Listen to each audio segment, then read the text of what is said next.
So who do you think is your target audience? At first I thought my answer was like people my age and a little bit older, like people 20, mid-20s, 30s, and maybe like mid-30s. But that's usually people who relate best to my work, but recently I was thinking, I don't know, it's not, I think that's just a generalization, but I don't know. I'm not really sure. I'm open. Who would you like it to be, though? Everybody. Yeah.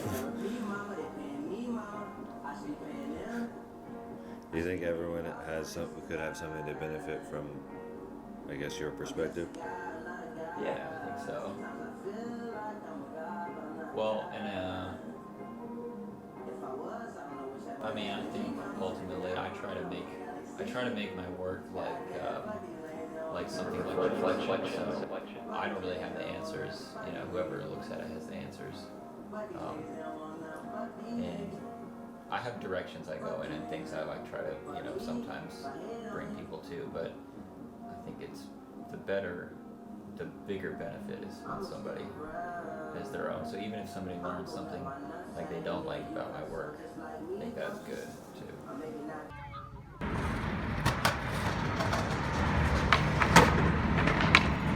Do you know of anybody who's learned something they don't like about your work? Well, sometimes it's like really loose, or like it's not like I don't explain things very much, or sometimes, I don't know, maybe I could over-explain something, but if somebody doesn't like that, then I don't know, maybe even if they tell me or don't tell me, I mean, I feel like maybe they'll have that to think about for themselves.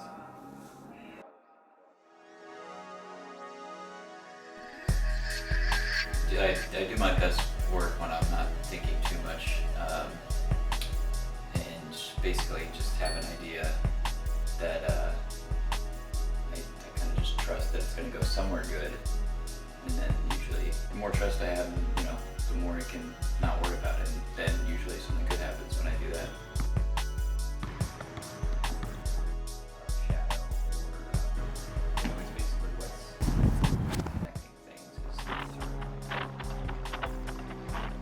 I feel like I have a personal contradiction of wanting to show off a lot, but also having too much attention on you is ultimately not good.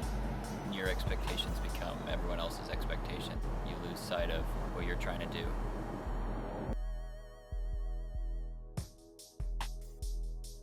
Cloaks, kind of big, a lot of cloaked figures. Like people's backs turned is one. Like like the back of a head or something, or like this profile, or all the way turned around 3/4. But yeah, I usually find like it more interesting seeing the back, or like the silhouette or something. I don't know why. I guess those are both like hidden.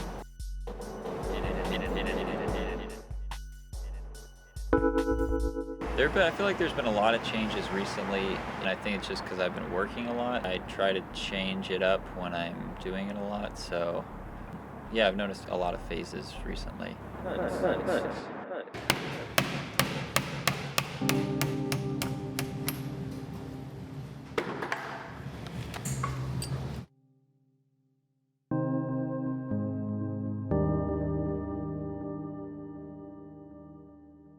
I don't know, a lot of it's just form, and then I think about what it means later. Like, these are like kind of a tendril sort of thing I was thinking of, right. Like tendrils rising up out of like cliffs or something.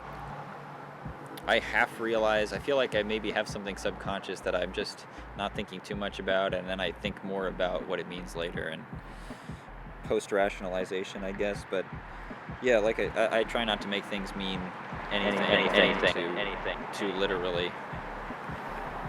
Right. Because my goal recently has been to make work that you can just look at.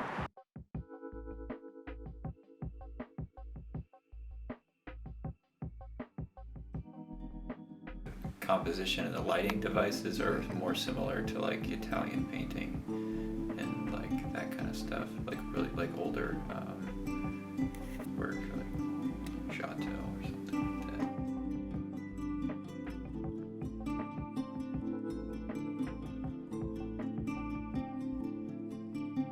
the body is like, I always considered the body like the primary expressive tool rather than the face a lot of times for a lot of my work. I mean, not that I don't use like facial expression or try to, but I really like trying to like figure somebody's emotions from their posture and things like that. So my goal recently has been to make work that you can just look at and not sort of tire up. So it's almost like, you know, if you're trying to lead somebody's vision around in different ways, there are techniques you pick up after a while to try to just like keep it circulating, I guess, in the picture, you know. I felt like the best way to get a rich image was to start as simple as possible.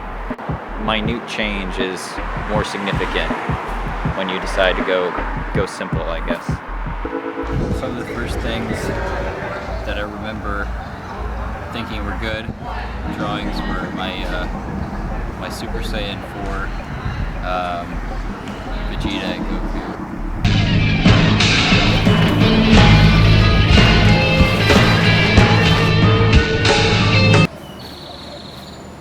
This body and its amazing powers are necessary right now.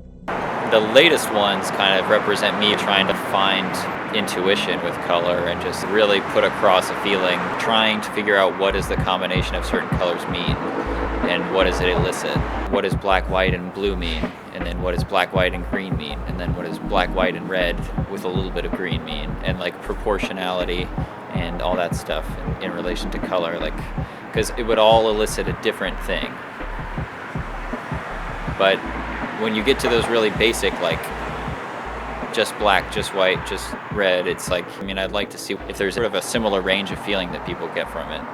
One thing I would be curious to see is how culture figures into it and how, you know, somebody from the United States sees it versus somebody from an island off the coast of Australia or something, you know.